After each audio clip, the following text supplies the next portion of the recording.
Heidi by Johanna Spyri. Chapter 22. Something unexpected happens. The next day dawned cloudless and fair. The grandfather was still with the children when Peter came climbing up. His goats kept at a good distance from him to evade the rod, which was striking right and left.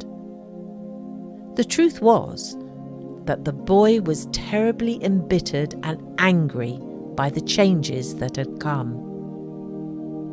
When he passed the hut in the morning, Heidi was always busy with the strange child, and in the evening it was the same. All summer long, Heidi had not been up with him a single time. It was too much. And today she was coming at last, but again in company with this hateful stranger. It was then that Peter noticed the rolling chair standing near the hut. After carefully glancing about him, he rushed at the hated object and pushed it down the incline. The chair fairly flew away and had soon disappeared. Peter's conscience smote him now, and he raced up the Alp, not daring to pause till he had reached a blackberry bush. There he could hide when the uncle might appear. Looking down, he watched his fallen enemy tumbling downwards. Sometimes it was thrown high up in the air to crash down again the next moment, harder than ever. Pieces were falling from it right and left, and were blown about. Now the stranger would have to travel home, and Heidi would be his again. But Peter had forgotten that a bad deed always brings a punishment. Heidi just now came out of the hut. The grandfather with Clara followed. Heidi at first stood still, and then, running right and left, she returned to the old man. "What does this mean? Have you rolled the chair away, Heidi?" he asked. "I am just looking for it everywhere, grandfather. You said it was beside the shop door," said the child, still hunting for the missing object. A strong wind was blowing, which at this moment violently closed the shop door. "Grandfather, the wind has done it!" exclaimed Heidi eagerly. "Oh dear, if it has rolled all the way down to the village, it will be too late to go today. It will take us a long time to fetch it." "If it has rolled down there, we shall never get it any more, for it will be smashed to pieces," said the old man, looking down and measuring the distance from the corner of the hut. "I don't see how it happened," he remarked. "What a shame! Now I'll never be able to go up to the pasture," lamented Clara. "I am afraid I'll have to go home now. What a pity!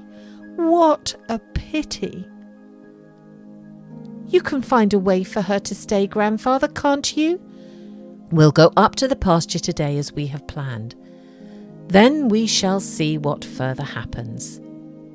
The children were delighted, and the grandfather lost no time in getting ready. First, he fetched a pile of covers, and seating Clara on a sunny spot on the dry ground, he got their breakfast.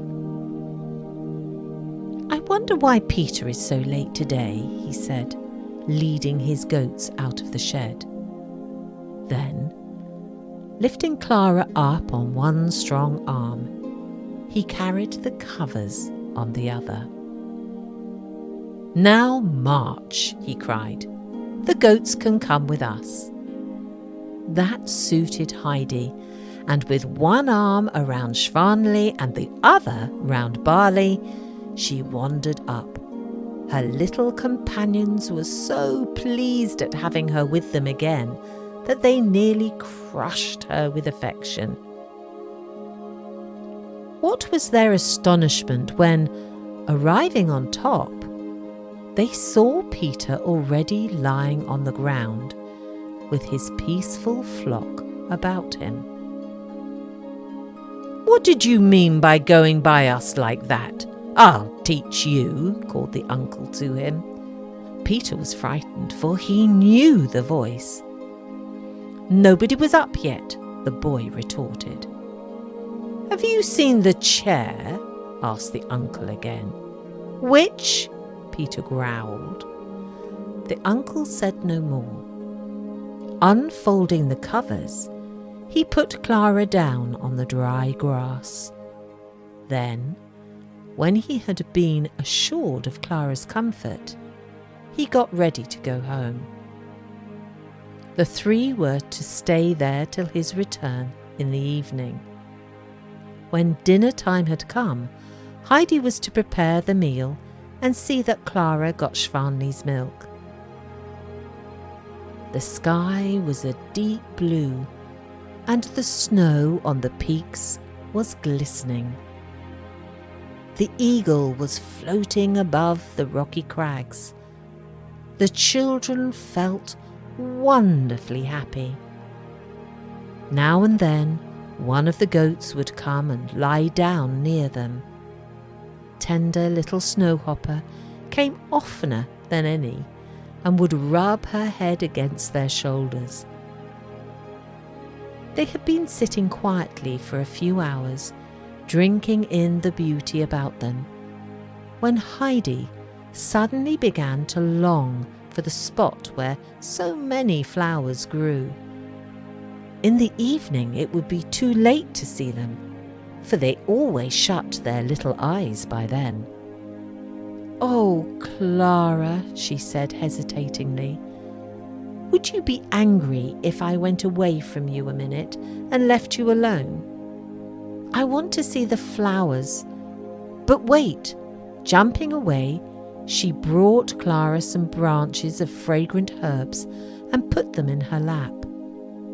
Soon after she returned with little Snowhopper. "So now you don't need to be alone," said Heidi. When Clara had assured her that it would give her pleasure to be left alone with the goats, Heidi started on her walk. Clara slowly handed one leaf after another to the little creature.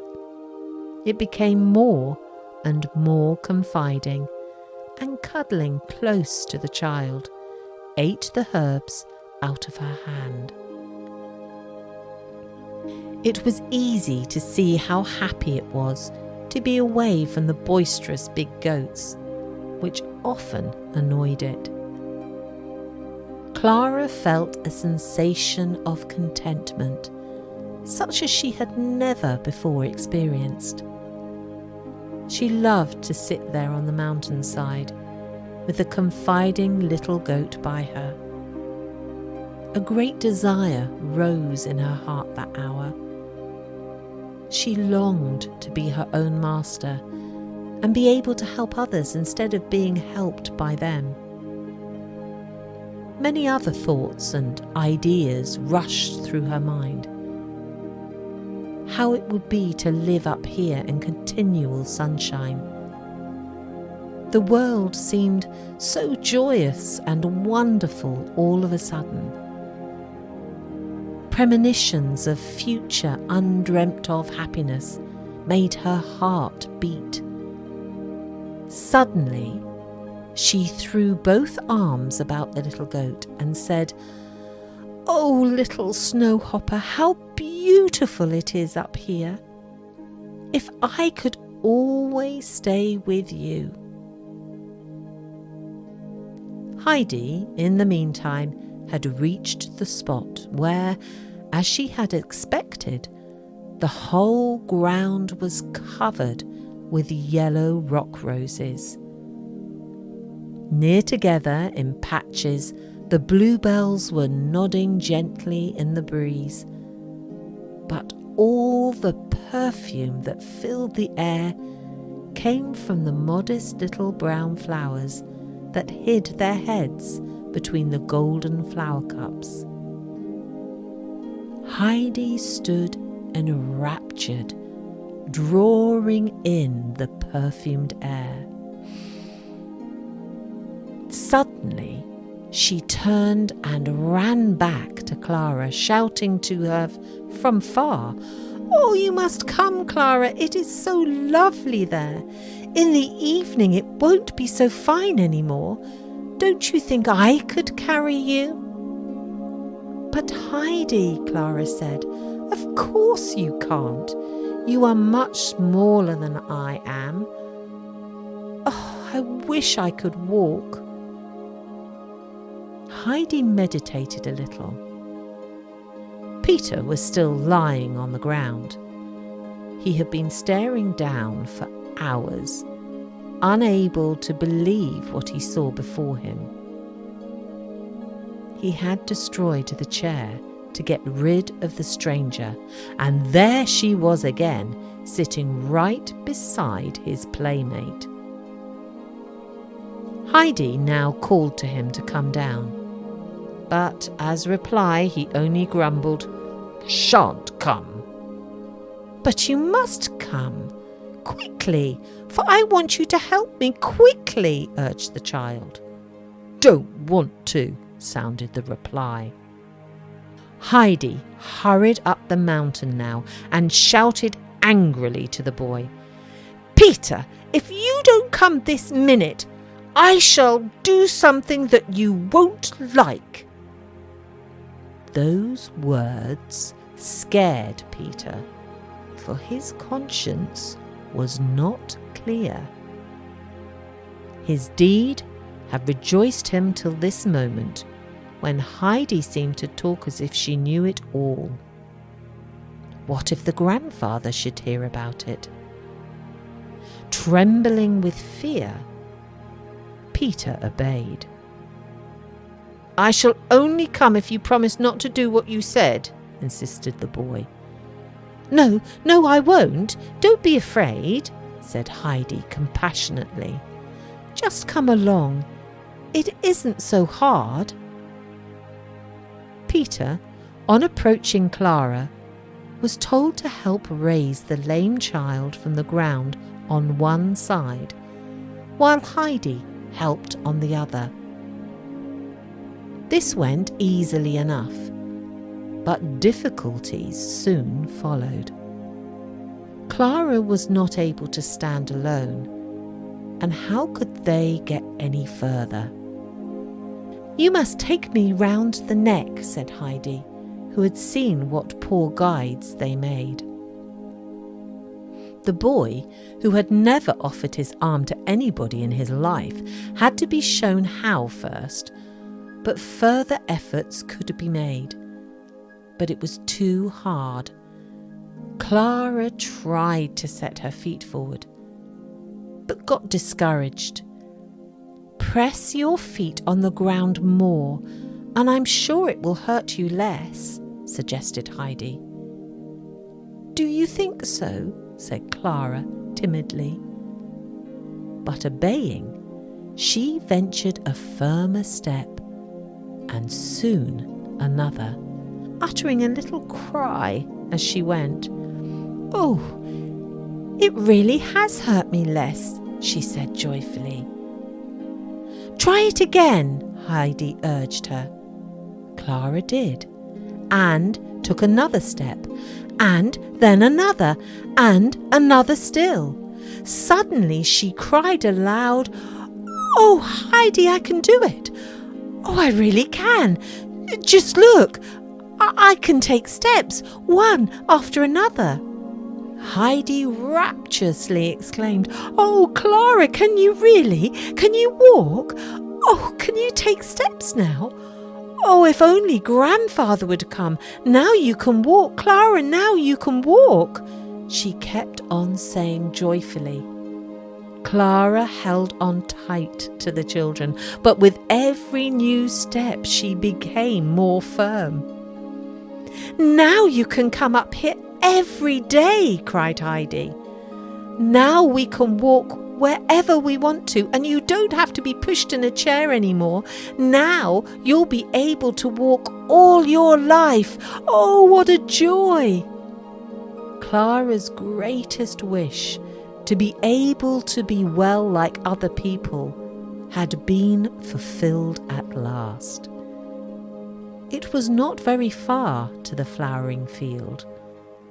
Soon they reached it and sat down among the wealth of bloom. It was the first time that Clara had ever rested on the dry, warm earth. All about them, the flowers nodded and exhaled their perfume. It was a scene of exquisite beauty. The two children could hardly grasp this happiness that had come to them. It filled their hearts, brimming full, and made them silent. Peter also lay motionless, for he had gone to sleep. Thus the hours flew, and the day was long past noon. Suddenly all the goats arrived, for they had been seeking the children. They did not like to graze in the flowers, and were glad when Peter awoke with their loud bleating. The poor boy was mightily bewildered, for he had dreamt that the rolling chair with the red cushion stood again before his eyes. On awaking, he had still seen the golden nails, but soon he discovered that they were nothing but flowers. Remembering his deed, he obeyed Heidi's instructions willingly. When they came back to their former place, Heidi lost no time in setting out the dinner. The bag was very full today, and Heidi hurried to fulfill her promise to Peter, who, with bad conscience, had understood her threat differently. She had made 3 heaps of the good things, and when Clara and she were through, there was still a lot left for the boy. It was too bad that all this treat did not give him the usual satisfaction, for something seemed to stick in his throat. Soon after their belated dinner, the grandfather was seen climbing up the Alp. Heidi ran to meet him, confusedly telling him of the great event. The old man's face shone at this news. Going over to Clara, he said, "So you have risked it. Now we have won." Then, picking her up, he put one arm around her waist, and the other one he stretched out as support. And with his help, she marched more firmly than ever. Heidi jumped and bounded gaily by their side. In all this excitement, the grandfather did not lose his judgment, and before long lifted Clara on his arm to carry her home. He knew that too much exertion would be dangerous, and rest was needed for the tired girl. Peter, arriving in the village late that day, saw a large disputing crowd. They were all standing about an interesting object, and everybody pushed and fought for a chance to get nearest. It was no other than the chair. "I saw it when they carried it up," Peter heard the baker said. "I bet it was worth at least 500 francs. I should like to know how it has happened." "The wind might have blown it down," remarked Barbara, who was staring open-mouthed at the beautiful velvet cushions. The uncle said so himself. It is a good thing if nobody else has done it, continued the baker. When the gentleman from Frankfurt hears what has happened, he'll surely find out all about it, and I should pity the culprit. I'm glad I haven't been up on the elm for so long, else they might suspect me as they would anybody who happened to be up there at the time. Many more opinions were uttered, but Peter had heard enough. He quietly slipped away and went home. What if they should find out he had done it? A policeman might arrive any time now, and they might take him away to prison. Peter's hair stood up on end at this alarming thought. He was so troubled when he came home that he did not answer any questions, and even refused his dish of potatoes. Hurriedly creeping into bed, he groaned. I am sure Peter has eaten sorrel again, and that makes him groan so, said his mother. You must give him a little more bread in the morning, Brigida. Take a piece of mine, said the compassionate grandmother. When Clara and Heidi were lying in their beds that night, glancing up at the shining stars, Heidi remarked, Didn't you think today, Clara, that it is fortunate God did not always give us what we pray for fervently, because he knows of something better? What do you mean, Heidi? Asked Clara. You see, when I was in Frankfurt, I prayed and prayed to come home again, and when I couldn't, I thought he had forgotten me. But if I had gone away so soon, you would never have come here and would never have got well.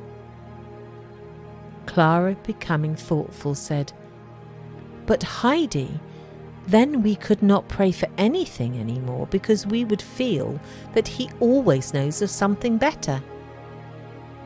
But Clara, we must pray to God every day to show we don't forget that all gifts come from him.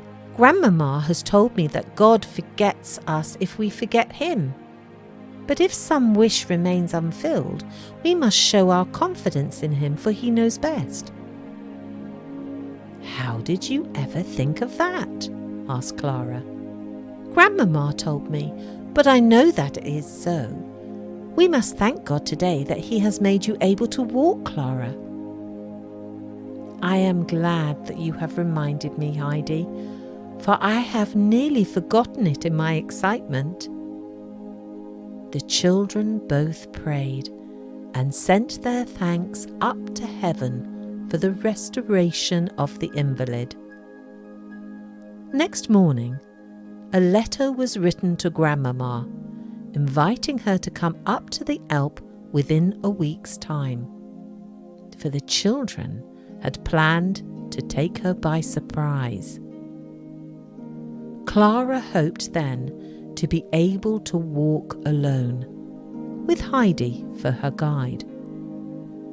The following days were happier still for Clara. Every morning she awoke with her heart singing over and over again, Now I am well, now I can walk like other people. She progressed and took longer walks every day. Her appetite grew amazingly, and the grandfather had to make larger slices of the bread and butter that, to his delight, disappeared so rapidly. He had to fill bowl after bowl of the foaming milk for the hungry children. In that way, they reached the end of the week that was to bring the grandmama.